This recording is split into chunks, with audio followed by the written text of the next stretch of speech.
كل السنين دي يا سناء، كل السنين دي وساكتة. كم مرة عيطت قدامك وأنا عيل صغير من قسوة اعتماد وإخواتي عليا؟ كم مرة شفتني وأنا محتاج حضن أمي؟ يا قلبك، يا قلبك يا سناء.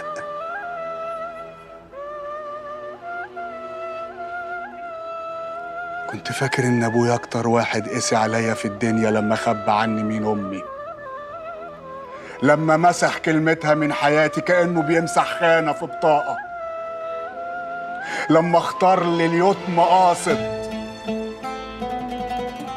لما حكم عليا بسؤال طول عمري ملوش إجابة، وحكم عليا بعقاب من غير ذنب.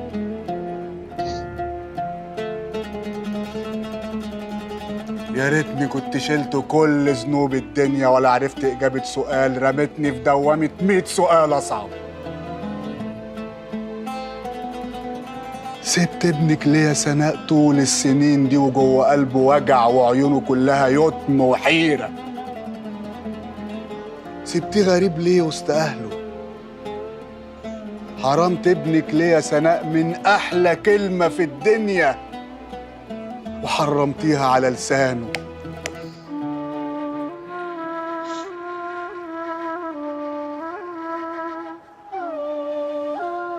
وإيه يساوي العمر اللي ضاع؟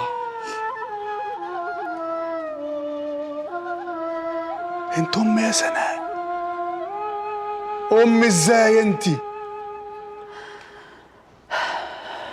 كنت عيلة بضفاير، بنت خدامة يتيمة، جيت اشتغلت في البيت ده واعتماد كانت بتعاملني أسوأ معاملة، بس رشدي كان طيب وكان لسانه حلو، حبيته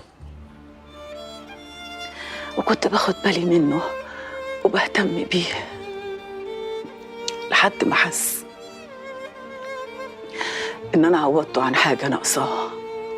جه قال لي أنا تعبان مع مراتي يا سناء، ما بتحبنيش وعايزة أتجوزك. المهم سيبني البيت ولميت حاجتي ومشيت من هنا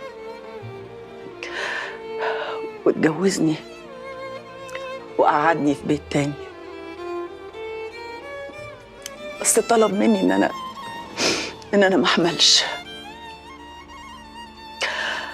لكن إرادة ربنا خلتني حملت، مع اني والله كنت بستعمل وسيلة عشان ما يزعلش مني.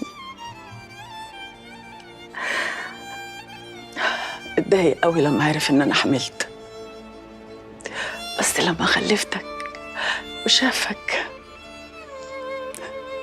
حبك قوي وتعلق قلبه بيك، وكان ما بيقدرش يبعد عنك لحظة، لحد ما في يوم وانت عندك 3 أشهر جه وقال لي أنا عايز ابني في حضني وهاخده يعيش معايا في البيت. كنت هموت، ما كنتش هقدر على فراقك. قلت له طب قول لاعتماد انك انت اتجوزتني. قال لي لا، ما ينفعش ان ابني يتقال عليه ابن الخدامة، وخدك البيت وقال لاعتماد ان هو اتجوز وخلفك، وهددها لو سألته مين ام الواد ده انه هيطلقها. خافت وسكتت، وانا نزلت حبيت على رجله عشان ما يفرقناش انا وانت عن بعض. فوافق ان انا ارجع اخدم في البيت هنا تاني، بس على شرط عمري ما اقول لحد ان سيد الناس يبقى ابن سناء الخدامة. وجيت واشتغلت وعشت جنبك وفضلت على وعدي معاه. لو قلت في حياته كنت خايفة منه، ما قلتش ليه بعد ما مات؟ عشان ما يتقالش عليك ابن القدامة، عشان ما فيش حد يتكلم عليك نص كلمة.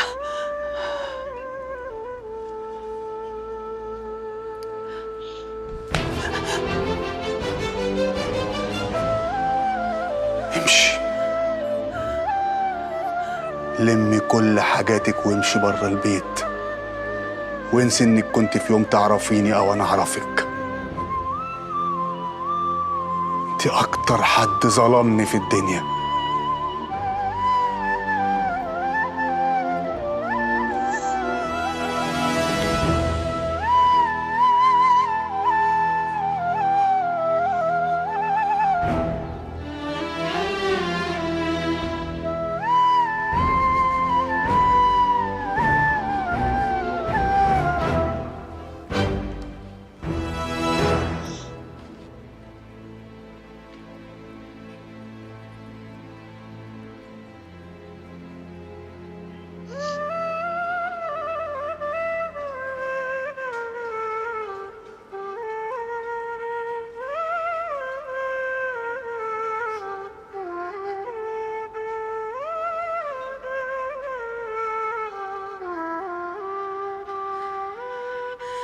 حقك عليا والله.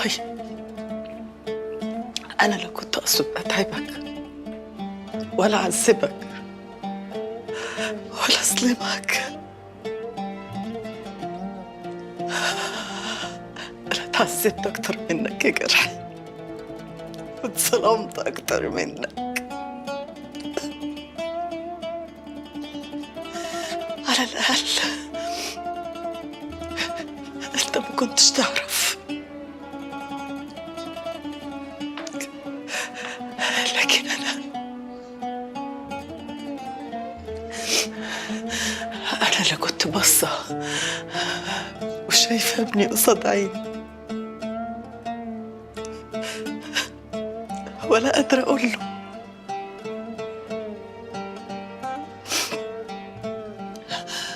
ولا حتى عارفة أخده في حضني وأشبع منه على راحتي. أنا اتعذبت عذاب محدش يقدر يستحمله يا جرحي، مفيش حد يقدر يستحمله.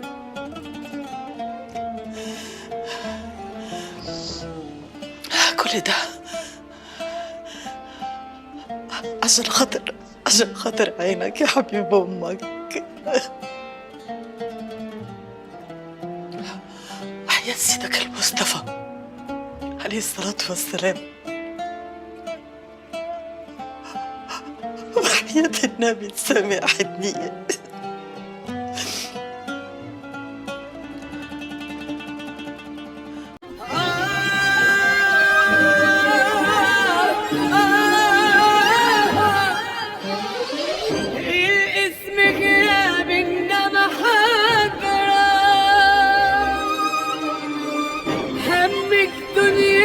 شكلك حالي أتريك ملازماني وشايلة سر ما جاش أبدا على بالي. الاسم غياب إنما حضرة، همك دنيتي شكلك حالي أتريك ملازماني وشايلة سر ما جاش أبدا على بالي. بدنا يا دوب خطوة وأقول فينك وكلامك متداري في عينك تسلم عينك، وأتريك طلعتي قصاد عيني ومفيش مسافة بيني وبينك ملهوف اسمع دعوة باسمي. اللحظة دي عشت أحلم بيها، لا عطش حضنك ولا تتقسمي والدنيا ببعض نعديها.